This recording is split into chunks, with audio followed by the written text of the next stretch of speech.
Baik, kita mulai ya. Assalamualaikum warahmatullahi wabarakatuh.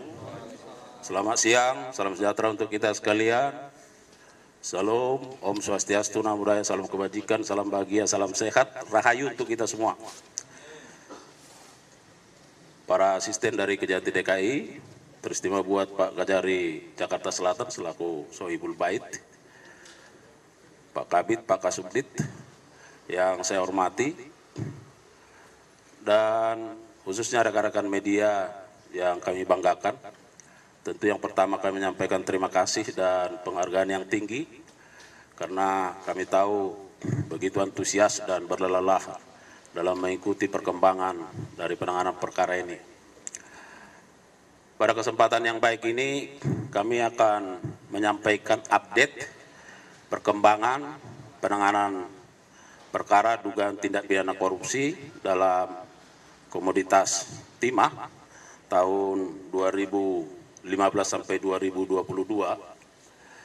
Rekan-rekan media, bahwa pada hari ini Senin 22 Juli 2024 penyidik pada jajaran Jampitsus menyerahkan tersangka dan barang bukti atas 2 tersangka yang pada waktu lalu telah dinyatakan lengkap. Penyerahan tersangka dan barang bukti ini merupakan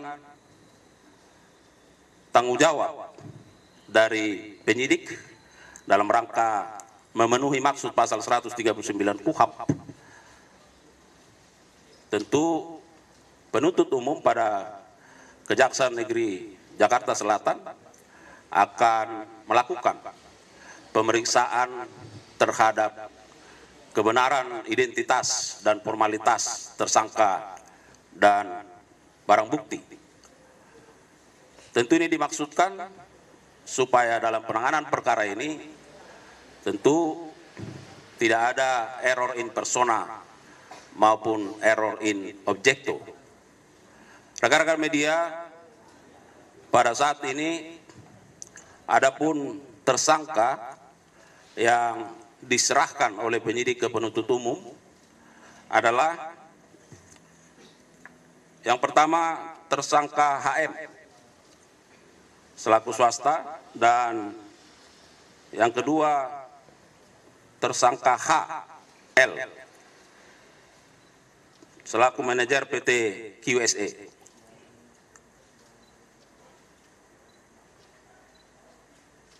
Penyidik pada kesempatan ini selain menyerahkan kedua tersangka untuk menjadi tanggung jawab dari penuntut umum, juga menyerahkan beberapa barang bukti, baik barang bukti elektronik, dokumen, dan barang bukti lainnya.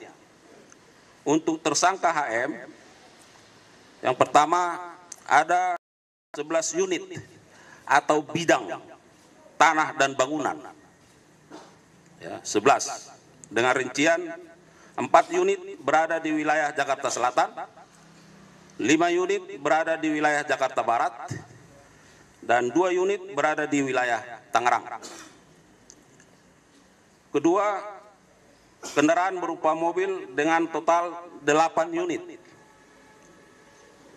2 unit Ferrari, 1 unit Mercedes-Benz, 1 unit Porsche, 1 unit Rolls-Royce Cullinan, 1 unit Mini Cooper, 1 unit Lexus, dan 1 unit Velfire. Kemudian yang ketiga ada tas branded sebanyak 88 unit, ada perhiasan sejumlah 141 buah, uang mata uang asing USD 400.000 USD. Kemudian uang bentuk rupiah 13.581.013.347 rupiah. Dan yang ketujuh, logam mulia. Sedangkan untuk tersangka H Satu, ada 6 unit atau bidang tanah dan bangunan dengan rincian 4 unit berada di wilayah Jakarta Utara, 2 unit berada di wilayah Kabupaten Tangerang. Kemudian 3 unit kendaraan berupa mobil yang terdiri dari 1 unit Toyota Kijang Innova, 1 unit Lexus UX 300e, kemudian 1 unit Toyota Alphard. 37 buah tas branded, 45 buah perhiasan, 5 uang dalam bentuk dolar Singapura atau SGD sebesar 2 juta SGD. Ini pecahannya 1000 SGD. Dan 6 uang rupiah sebesar 10 miliar rupiah dalam pecahan 100.000 rupiah. Dan kemudian uang rupiah sejumlah 1.485 juta rupiah, seperti yang ada di hadapan kita semua. Kemudian 2 unit jam tangan mewah merek Richard Mille. Rekan-rekan media, bahwa perlu kami sampaikan ini adalah bukti keseriusan kejaksaan, khususnya Kejaksaan Agung dalam pemberantasan dan penanganan tindak pidana korupsi. Ya.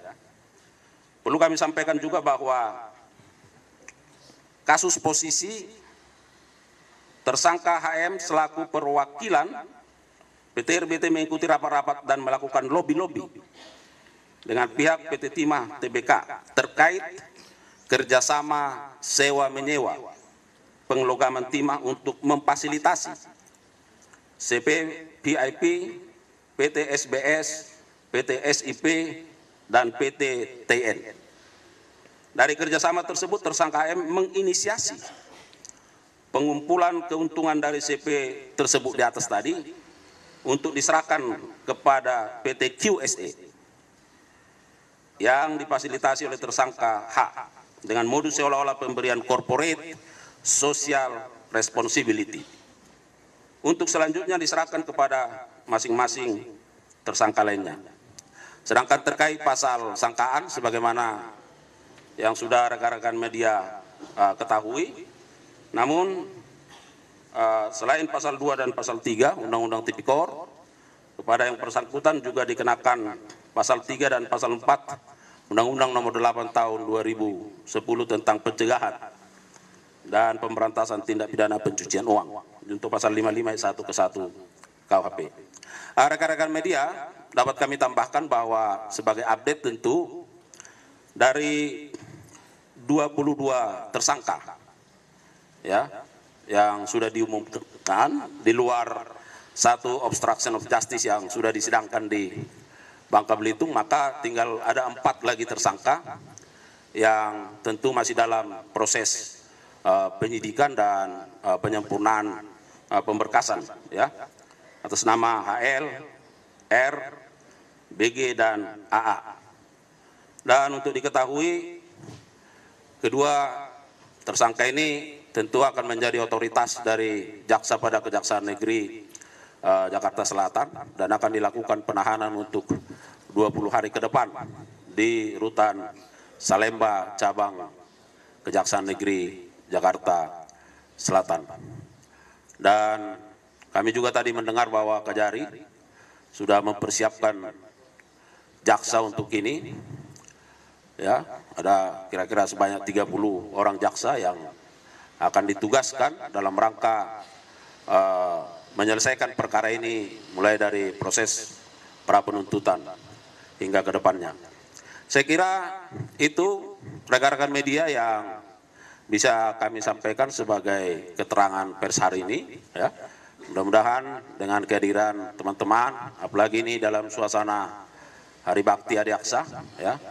Sekali lagi kami juga menyampaikan terima kasih atas perhatian dan dukungan yang sudah diberikan kepada institusi ini sejauh ini. Dan mohon doanya untuk kami terus dapat bergerak dan berkarya ke arah yang lebih baik lagi. Demikian, billahi taufiq wal hidayah. Assalamualaikum warahmatullahi wabarakatuh. Ya, saya kira tidak banyak lagi, ya. Tinggal nanti bisa di. Ada yang nanya? Saya kira cukup ya, masih ada?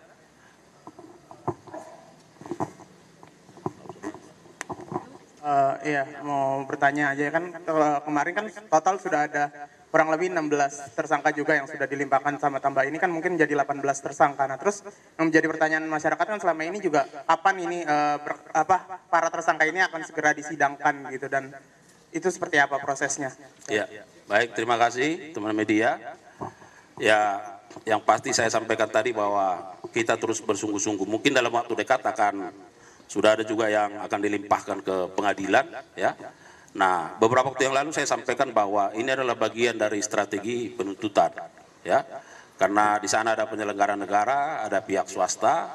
Namun yang pasti bahwa tentu jaksa penuntut umum akan terus secara bekerja keras menuntaskan ini dan saat ini sedang dalam proses menyiapkan surat dakwaan, mempelajari berkas perkara dan pada waktunya akan dilimpahkan ke pengadilan.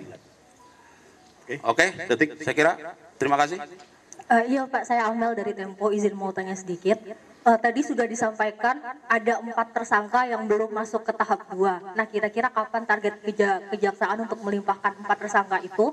Kemudian dari keempat tersangka itu ada salah seorang tersangka, Henry Lee, yang dikabarkan sedang berobat di rumah sakit di Singapura. Nah, tanggapan kejaksaan bagaimana? Kok bisa dia berobat ke Singapura padahal sudah dicekal? Terima kasih. Iya, jadi yang pasti bahwa 4 tersangka ini akan diusahakan dalam waktu segera, ya. Kan teman-teman bisa lihat bagaimana progresnya, ya, tidak ada yang bermain-main, ya. Hari ini 2, mungkin dalam waktu dekat itu akan segera diselesaikan karena kita juga dibatasi oleh limitasi penahanan, itu yang selalu saya sampaikan. Nah, terkait dengan keberadaan yang bersangkutan, ya kita akan update, ya, kita akan terus update, ya, bahwa ada informasi yang menyatakan yang bersangkutan berada di sana seperti yang disinyalir dari Tempo. Nah, itu juga akan kita cek, recheck dan kita akan update. Terima kasih. Baik. Cukup? Ya. Oke.